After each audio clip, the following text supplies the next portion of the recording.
आप सभी को नमस्कार। मैं अनीता सिंह श्री वल्लभ विद्यापीठ बालिका इंटर कॉलेज में गृह विज्ञान विषय पर सहायक अध्यापिका के रूप में कार्यरत हूँ। बच्चों, आज हम सब कक्षा 11 के गृह विज्ञान विषय में स्वास्थ्य रक्षा विज्ञान खंड में व्यक्तिगत स्वास्थ्य रक्षा पाठ का अध्ययन करेंगे। आपकी सुविधा के लिए इस पाठ को हम 2 भागों में पढ़ेंगे और जो पहला भाग है कुछ टॉपिक उसमें कवर करेंगे और कुछ टॉपिक दूसरे भाग में कवर करेंगे। इस पाठ को पढ़ने से पहले आइए हम जान लेते हैं कि इस पाठ को पढ़ने का क्या उद्देश्य है। स्वास्थ्य के अर्थ को परिभाषित कर सकेंगे, स्वास्थ्य के निर्धारक तत्व जान सकेंगे, व्यक्तिगत स्वास्थ्य का अर्थ एवं लक्षण जान सकेंगे, व्यक्तिगत स्वास्थ्य रक्षा के नियमों को जान सकेंगे। जैसा कि हमने आपको बताया कि हम आज स्वास्थ्य रक्षा विज्ञान खंड में व्यक्तिगत स्वास्थ्य रक्षा पाठ का अध्ययन करेंगे। तो सबसे पहले ये जानना जरूरी है कि स्वास्थ्य रक्षा विज्ञान होता क्या है। स्वास्थ्य रक्षा विज्ञान को अंग्रेजी में हाइजीन बोलते हैं और हाइजीन लैटिन भाषा के हाइजिया शब्द से लिया गया है। हाइजिया का अर्थ होता है स्वास्थ्य की देवी, अर्थात स्वास्थ्य रक्षा के नियमों को, सिद्धांतों को जानना और उनका पालन करके स्वास्थ्य को प्राप्त करना, ये व्यक्ति की मूलभूत आवश्यकता भी है और उसका कर्तव्य भी है कि वो अपने स्वास्थ्य को उत्तम बनाए, वो स्वस्थ रहे। आप अगर इसका शाब्दिक अर्थ देखें तो आपने पहले भी पढ़ा होगा, स्वास्थ्य रक्षा यानी स्वास्थ्य की रक्षा और विज्ञान व्यवस्थित अध्ययन। बच्चों, इस समय वैज्ञानिक युग है, तो हम जो भी घटनाएं होती हैं, जो भी कार्य होते हैं, उनके वैज्ञानिक पद्धति से अध्ययन करते हैं, उसकी व्याख्या करते हैं। तो स्वास्थ्य रक्षा के नियमों को वैज्ञानिक दृष्टिकोण प्रदान करना, वैज्ञानिक तरीके से उनके नियमों का अध्ययन करना स्वास्थ्य रक्षा विज्ञान के अंतर्गत आता है। अब स्वास्थ्य रक्षा विज्ञान में हम अपने स्वास्थ्य, व्यक्ति के स्वास्थ्य की रक्षा के लिए कुछ नियम और सिद्धांतों का पालन करते हैं और सजगता पूर्वक उनका निष्ठा से उनको अपनाते हैं। इस पाठ में हम जो जो टॉपिक कवर करेंगे, आइए उसको जान लेते हैं। भूमिका, स्वास्थ्य का अर्थ एवं परिभाषा, स्वास्थ्य को निर्धारित करने वाले कारक, सुस्वास्थ्य के लक्षण, व्यक्तिगत स्वास्थ्य का अर्थ, व्यक्तिगत स्वास्थ्य रक्षा के नियम। बच्चों, हम इस पाठ को 2 भाग में पढ़ेंगे, तो हम आज जो टॉपिक कवर करेंगे उसमें सबसे पहले आता है आपका भूमिका। आप सभी जानते हैं कि स्वास्थ्य एक अमूल्य निधि है। स्वास्थ्य धन से भी ज़्यादा महत्वपूर्ण है। एक स्वस्थ व्यक्ति जीवन में कार्य करके, संघर्ष करके सफलता प्राप्त कर सकता है, परंतु एक अस्वस्थ व्यक्ति, उसके पास बहुत सारा धन है, अपार धन संपत्ति है, उसको खर्च करके भी अपने स्वास्थ्य को नहीं खरीद सकता। तो स्वास्थ्य बहुत महत्वपूर्ण है व्यक्ति के लिए। उसी के द्वारा व्यक्ति एक सुखी जीवन जी सकता है। परंतु आज के समय में, वर्तमान समय में जनसंख्या वृद्धि और प्रदूषण के कारण जो स्वास्थ्य है वो निरंतर कमज़ोर होता जा रहा है और उसकी देखभाल, उसको उत्तम बनाने के लिए हमें बहुत सारे प्रयास करने पड़ते हैं, नहीं तो जैसे जैसे विकास हो रहा है, प्रदूषण फैल रहा है, उसके द्वारा बहुत सारी अनेक जानलेवा बीमारियां भी उत्पन्न हो रही हैं। आज के समय में स्वास्थ्य पर विशेष ध्यान देने की आवश्यकता है, ताकि व्यक्ति अपना तो विकास करे ही, साथ में अपने परिवार, राष्ट्र, समाज का भी उत्थान हो, उसकी भी प्रगति हो। क्योंकि जब व्यक्ति कार्यकुशल रहेगा तब वो पूरी अपनी क्षमता से, पूरी निपुणता से कार्य करेगा और अग्रसर होगा विकास की ओर। तो अब ये कहना अतिशयोक्ति नहीं होगा कि हेल्थ इज वेल्थ, अर्थात स्वास्थ्य ही धन है। एक स्वस्थ व्यक्ति शरीर और मन, यानी वो शारीरिक रूप से और मानसिक रूप से सक्रिय रहता है और किसी कार्य को करने का उसमें उत्साह होता है, वो उत्सुक होकर किसी कार्य को करता है। सामान्य तौर पर अगर हम कहते हैं कि कोई व्यक्ति स्वस्थ है तो हम क्या देखते हैं? हम देखते हैं कि वो व्यक्ति हृष्ट पुष्ट हो, वो देखने में बलशाली हो और उसे कोई रोग ना हो। उस व्यक्ति को हम कहते हैं कि वो स्वस्थ है। और अगर कोई व्यक्ति बार बार उसको रोग हो रहा है, वो बीमार हो रहा है, तो हम कहते हैं कि वो व्यक्ति अस्वस्थ है, यानी उसका स्वास्थ्य अच्छा नहीं है। स्वास्थ्य संबंधी जो ये अवधारणा है, ये उचित होते हुए भी स्वयं में पूर्ण नहीं है। हम सिर्फ रोगों से, उसको रोग नहीं है तो वो स्वस्थ है, हम ये स्वास्थ्य नहीं कह सकते। स्वास्थ्य की धारणा पर्याप्त व्यापक है। स्वास्थ्य का संबंध व्यक्ति के आंतरिक और बाहरी दोनों पक्षों से होता है। तो अलग अलग समय पे अलग अलग विद्वानों ने स्वास्थ्य को अलग अलग शब्दों में परिभाषित किया है। तो आइए हम जानते हैं कि विश्व स्वास्थ्य संगठन ने स्वास्थ्य को जिन शब्दों में परिभाषित किया है वो क्या है? शरीर की रोगों से मुक्त दशा स्वास्थ्य नहीं है। व्यक्ति के स्वास्थ्य में तो उसका संपूर्ण शारीरिक, मानसिक व संवेगात्मक कल्याण निहित है। इस परिभाषा से ये पता चलता है कि व्यक्ति के स्वास्थ्य का संबंध, अगर कोई व्यक्ति स्वस्थ है तो उसके स्वास्थ्य का संबंध उसके शरीर से, उसके मन से और उसके संवेगों से होता है। अर्थात वो शारीरिक रूप से स्वस्थ हो, मानसिक रूप से स्वस्थ हो और संवेगात्मक रूप से स्वस्थ हो। शारीरिक रूप से स्वस्थ यानी उसके शरीर का विकास सही ढंग से हो, मानसिक रूप से यानी उसके मस्तिष्क का विकास उत्तम हो और संवेगात्मक रूप से स्वस्थ होना अर्थात व्यक्ति अपनी उत्तेजनाओं, अपनी आवेगों में सामंजस्य रखे, उसमें संतुलन रखे। वो बहुत ज़्यादा किसी बात पे क्रोधित ना हो, किसी बात पे बहुत ज़्यादा चिंतित ना हो।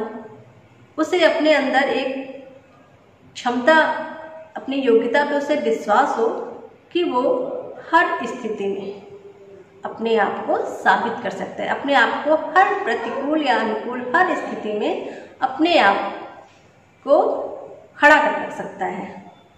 दार्शनिक अरस्तु ने स्वास्थ्य को इन शब्दों में परिभाषित किया है। स्वस्थ शरीर में ही स्वस्थ मन निवास करता है। अर्थात अगर व्यक्ति शारीरिक रूप से स्वस्थ है तो वो मन से भी स्वस्थ रहेगा। अगर हम स्वास्थ्य को व्यापक तौर पे एक जनरल सामान्य रूप से परिभाषित करें तो स्वास्थ्य के अंतर्गत शारीरिक निरोगता, क्रियाशीलता, चुस्ती, सहनशीलता और इसके साथ साथ मानसिक स्वास्थ्य भी निहित है। अर्थात इन सब का संतुलन होने पर ही व्यक्ति को स्वस्थ माना जाता है। अब ये तो हमने स्वास्थ्य का अर्थ और स्वास्थ्य की परिभाषा जान ली। किसी व्यक्ति के स्वास्थ्य को कौन कौन से ऐसे कारक हैं, कौन कौन से ऐसे तत्व हैं जो कि उस व्यक्ति के स्वास्थ्य का निर्धारण करते हैं, उस व्यक्ति के स्वास्थ्य को बनाते हैं। तो उसके बारे में हम जानेंगे। जो सबसे महत्वपूर्ण कारक है वो है आनुवांशिकता। बच्चा जब पैदा होता है, जब वो जन्म लेता है, तो उसे कुछ गुण और दोष अपने माता पिता से प्राप्त होते हैं। जन्मजात वो गुण और दोष लेके पैदा होता है। तो एक आनुवांशिकता भी एक महत्वपूर्ण कारक है उस व्यक्ति के स्वास्थ्य को निर्धारण करने में। व्यक्ति के स्वास्थ्य का निर्धारण उसके माता पिता के गुणों के कारण, और सिर्फ माता पिता ही नहीं, आपके 22 पीढ़ी के जो पूर्वज होते हैं उनके जो गुण होते हैं, उनके जो दोष होते हैं, वो भी बच्चे में आ सकते हैं। अर्थात एक व्यक्ति के व्यक्तित्व का निर्माण या व्यक्तित्व की रूपरेखा, उनकी आदत का निर्धारण ये आनुवांशिक लक्षण करते हैं। जैसे आप लोग देखते होंगे कि हम कहते हैं कि अपनी मम्मी पे एकदम पड़ा हुआ है, यानी कुछ जो हमारे बनावट है या जो हमारी व्यवहार है वो हम कुछ अपने पेरेंट्स के पाते हैं, और वही गुण आगे हमारे व्यवहार को, हमारी आदतों का निर्धारण करते हैं, हमारे व्यक्तित्व का निर्धारण करते हैं। इसी तरह कुछ रोग हैं वो भी रक्त के द्वारा जन्मजात शिशु में आते हैं, जैसे हीमोफीलिया, कलर ब्लाइंडनेस, डायबिटीज़। ये ऐसे रोग हैं जो कि बच्चे में जन्मजात आते हैं। तो ये रोग भी एक तरह से व्यक्ति के स्वास्थ्य का निर्धारण करते हैं, क्योंकि ये रोग आनुवांशिक रूप से मिलते हैं। तो हम कह सकते हैं कि जो आनुवांशिकता है वो व्यक्ति के स्वास्थ्य पर प्रभाव डालता है। दूसरा जो तत्व है, कारक है स्वास्थ्य को निर्धारित करने का, वो है वातावरण। बच्चों, हम जिस वातावरण में रहते हैं वो वातावरण हमको प्रभावित करता है। जैसे अगर हम किसी ऐसे वातावरण में हैं जहाँ शुद्ध वायु हो, स्वच्छ वातावरण हो, कुछ वातावरण ऐसा होता है जहाँ पे बहुत ज़्यादा प्रदूषण होता है, कहीं का पानी जो है अशुद्ध होता है, कहीं खनिज लवण की कमी होती है। तो वातावरण के अंतर्गत हमारे जो भौगोलिक प्रभाव है, जलवायु है, हमारे जो धार्मिक विश्वास है, ये सारी चीज़ें वातावरण में आती हैं। व्यक्ति जिस परिवार में रहता है, जिस समाज में रहता है, यानी उसके आसपास का ऑरा, उसके आसपास का वातावरण कैसा है, ये उसको स्वास्थ्य को प्रभावित करता है। इसके अंतर्गत जैसे अगर कोई व्यक्ति ऐसी जगह पे है जहाँ पे बहुत ज़्यादा अनाज नहीं होता है या वहाँ सब्जियाँ नहीं होती हैं, तो उस व्यक्ति को खाने के लिए उतने पौष्टिक आहार नहीं मिलते और वो कुपोषित हो सकता है। यदि वहाँ का पानी खराब है तो उसे बार बार संक्रामक रोग हो सकते हैं और उसका स्वास्थ्य खराब हो सकता है। इसके अलावा उसके परिवार का वातावरण कैसा है, उसके परिवार में जो माता पिता के संबंध है या बच्चे के साथ माता पिता कैसा व्यवहार करते हैं, ये सारी चीज़ें उस व्यक्ति के व्यक्तित्व का निर्माण करती है। उसकी आदतों का विकास इन्हीं सब वातावरण के द्वारा होता है। उसके बाद जो तीसरा कारक आता है वो है रहन सहन का तरीका।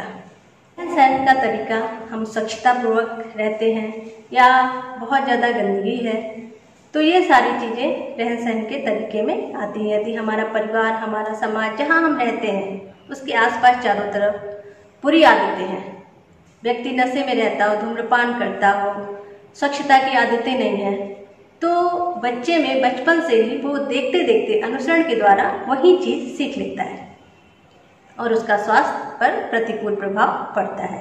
यदि रहन सहन का तरीका अच्छा होगा, एक नियमितता होगी दिनचर्या में, तो बालक बचपन से ही वो चीज़ देखता है और उसका अनुसरण करता है। उसके बाद जो अगला स्वास्थ्य को प्रभावित करने वाला कारक है वो है सामाजिक आर्थिक स्थिति। समाज में हमारी स्थिति क्या है, हमारा जो आर्थिक पक्ष है वो मजबूत है कि नहीं। यदि कोई व्यक्ति अपने व्यवसाय से संतुष्ट है, वो इतना पैसा कमा रहा है कि वो अपने घर परिवार के को उचित पोषण दे सके, संतुलित आहार प्रदान कर सके, उनकी आवश्यकताओं की पूर्ति कर सके, तो जब व्यक्ति की आवश्यकताएं पूरी होती हैं तो वो मानसिक रूप से भी स्वस्थ रहता है, क्योंकि वो प्रसन्न रहता है हमारी आवश्यकता पूरी हो गई। वो अच्छी चिकित्सा, अच्छी शिक्षा में खर्च कर सकता है क्योंकि उसकी आर्थिक स्थिति अच्छी है। तो अगर हमारी आर्थिक स्थिति बढ़िया है तो स्वास्थ्य भी उत्तम रहेगा, क्योंकि उसकी ज़रूरतें, उसकी आवश्यकताएं उस परिवार की, उस बालक की पूरी होती रहेंगी और वो प्रसन्न रहेगा। अगला जो स्वास्थ्य संबंधी यानी स्वास्थ्य का निर्धारण करने के लिए जो तत्व है वो है स्वास्थ्य सेवाएं। स्वास्थ्य सेवाएं में वे सेवाएं आती हैं जो कि व्यक्ति और समाज को स्वस्थ रहने के लिए सेवाएं दी जाती हैं, जैसे टीकाकरण या संक्रामक रोग जो होते हैं उनसे बचाव के लिए उपाय या उनके लिए लोगों को जागरूक करना। हर एरिया में, हर जगह स्वास्थ्य संबंधी सेवाएं उपलब्ध नहीं हैं, कहीं इसका अभाव है, कहीं पे बहुत अच्छी हैं। जहाँ पे चिकित्सीय सेवाएं अच्छी होंगी, जहाँ स्वास्थ्य सेवाएं उत्तम होंगी, वहाँ के लोग रोगों से बचने के उपाय के बारे में ज़्यादा उनको जानकारी होगी और वो जागरूक होंगे अपने स्वास्थ्य के प्रति। टीकाकरण करवाएंगे, वहाँ जाके अपने स्वास्थ्य के बारे में चेकअप कराएंगे, पूछेंगे और वो जागरूक होके, क्योंकि उनके पास ये सुविधा है। बहुत जहाँ गांव हैं वहाँ पे ये सुविधाएं उपलब्ध नहीं है या कम है, तो वहाँ जागरूकता भी कम है, तो वहाँ के लोगों का स्वास्थ्य पे प्रतिकूल प्रभाव पड़ता है। वो उतने जानकार नहीं हैं, अज्ञानता है उनमें, तो स्वास्थ्य सेवाओं का व्यक्ति पर अत्यधिक प्रभाव पड़ता है। ये तो सारे स्वास्थ्य को निर्धारित करने वाले तत्व थे। अब हम जानेंगे कि हमें कैसे पता चलेगा कि कोई व्यक्ति स्वस्थ है। अगर हम एक स्वस्थ व्यक्ति है, वो तभी अच्छी तरह से मन लगा के, तन लगा के काम करेगा जब वो पूरे तरह से स्वस्थ हो। तो वही व्यक्ति स्वस्थ कहलाएगा जो हमने जैसे परिभाषा में पढ़ा था कि वो शारीरिक रूप से, मानसिक रूप से, सामाजिक रूप से, संवेगात्मक रूप से स्वस्थ हो। तो जो लक्षण होंगे वो भी शारीरिक स्वास्थ्य, मानसिक स्वास्थ्य, सामाजिक स्वास्थ्य, इन तीनों में जो उत्तम स्वास्थ्य के लक्षण होते हैं वो क्या क्या होते हैं, हम कैसे पहचानेंगे कि व्यक्ति पूर्ण रूप से स्वस्थ है। सबसे पहले जानते हैं कि शारीरिक स्वास्थ्य यानी व्यक्ति के शरीर को देखकर बताना कि उसका स्वास्थ्य कैसा है। अगर कोई व्यक्ति ऊर्जावान है, वो पूरी क्षमता से काम कर रहा है, तो यानी वो व्यक्ति स्वस्थ है। यदि व्यक्ति के शरीर, उसका जो भार है, उसकी आयु और उसके हाइट, ऊंचाई, उसकी लंबाई के अनुरूप है तो व्यक्ति स्वस्थ है। स्वस्थ व्यक्ति की जो आंखें होती हैं उनमें एक स्वाभाविक चमक होती है, आंखों के चारों तरफ काले रंग के गड्ढे होते हैं वो नहीं होते, उसकी त्वचा पर एक ओज होता है, एक चमक होती है, और जो उसका मांसपेशियां जो होती हैं शरीर की वो सुविकसित होती हैं, सुसंगठित होती हैं। जो अस्थि संस्थान है वो भी विकसित होता है और कहीं पे भी अनावश्यक झुकाव या घुमाव नहीं होता। एक स्वस्थ व्यक्ति का जो तापमान होता है, सामान्य व्यक्ति का तापमान वो सामान्य होता है, और स्वस्थ व्यक्ति का तापमान 98.4 डिग्री फ़ारेनहाइट होता है। स्वस्थ व्यक्ति के शरीर में जो भी संस्थान है, यानी जो भी तंत्र, हमारे शरीर में बहुत सारे तंत्र हैं, तो वो सारे तंत्र सही ढंग से, सुचारू ढंग से अपने अपने कार्यों को करते हैं। जैसे उत्सर्जन तंत्र अपना काम करेगा, पाचन तंत्र अपना सही से काम करेगा, परिसंचरण तंत्र अपना काम करेगा। तो ये सारे तंत्र अपने अपने कार्यों को सही ढंग से करते हैं। एक स्वस्थ व्यक्ति को अच्छी भूख लगती है और वो तनाव रहित एक गहरी नींद लेता है, 6 से 8 घंटे की एक गहरी नींद लेता है बिना किसी चिंता के। तो ये सारे गुण कैसे थे? शारीरिक स्वास्थ्य के। अब हम जानेंगे कि मानसिक स्वास्थ्य के अंतर्गत क्या आता है। संवेगों को नियंत्रित करना, यानी संवेगात्मक स्थिरता होनी चाहिए। वो किसी बात को लेकर बहुत ज़्यादा डिप्रेशन में ना आए, बहुत ज़्यादा तनाव में ना आए, बहुत किसी चीज़ को लेकर चिंतित ना रहे बहुत दिनों तक, या कोई अगर उसकी विपरीत परिस्थितियां हैं तो वो दुखी ना हो। कुछ लोग होते हैं ना, छोटी छोटी बातों में एकदम परेशान हो जाते हैं और वो उनके जीने की जो एक उम्मीद होती है वो धीरे अपनी उम्मीद को खोते रहते हैं। तो ऐसा नहीं होना चाहिए। प्रतिकूल अवस्था में भी आदमी को संघर्ष करना चाहिए और अपने को उससे उबारना चाहिए। तो मानसिक स्वास्थ्य के अंतर्गत संवेदनशीलता, और उस व्यक्ति अगर वो मानसिक रूप से स्वस्थ है तो उसे अपनी योग्यता पर विश्वास होगा। वो इस बात को जानेगा, मानेगा कि वो हर प्रतिकूल परिस्थिति का निवारण कर सकता है, यानी उससे वो चिंतित नहीं होगा, वो दुखी नहीं होगा, किसी बात को बहुत ज़्यादा सोचेगा नहीं, और वो अपने क्षेत्र में अपने सोच के समझ के कार्य करेगा और उस परिस्थिति का निवारण कर लेगा, यानी उस परिस्थिति में वो उसका सामना करके आगे बढ़ेगा। तीसरा आता है सामाजिक स्वास्थ्य।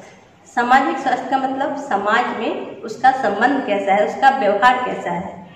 वो दूसरों के साथ मृदुभाषी होगा, बहुत अच्छा व्यवहार करेगा और समाज के लोगों से उसका एक अच्छा संबंध होगा। वो दूसरों के प्रति जो उसकी जिम्मेदारियां हैं उसका भी निर्वहन बखूबी करेगा और समाज में रह के समाज के कल्याण के कार्य के लिए भी तत्पर रहेगा और पूरी लगन से ये सब कार्य करेगा। इसके अलावा सामंजस्यता, जो दैनिक जीवन है उसमें नियमितता, यानी उसकी दिनचर्या नियमित होगी।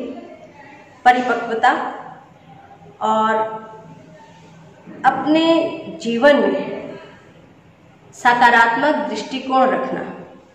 हर बात के लिए वो नकारात्मक नहीं होगा कि नहीं मैं तो नहीं कर सकता।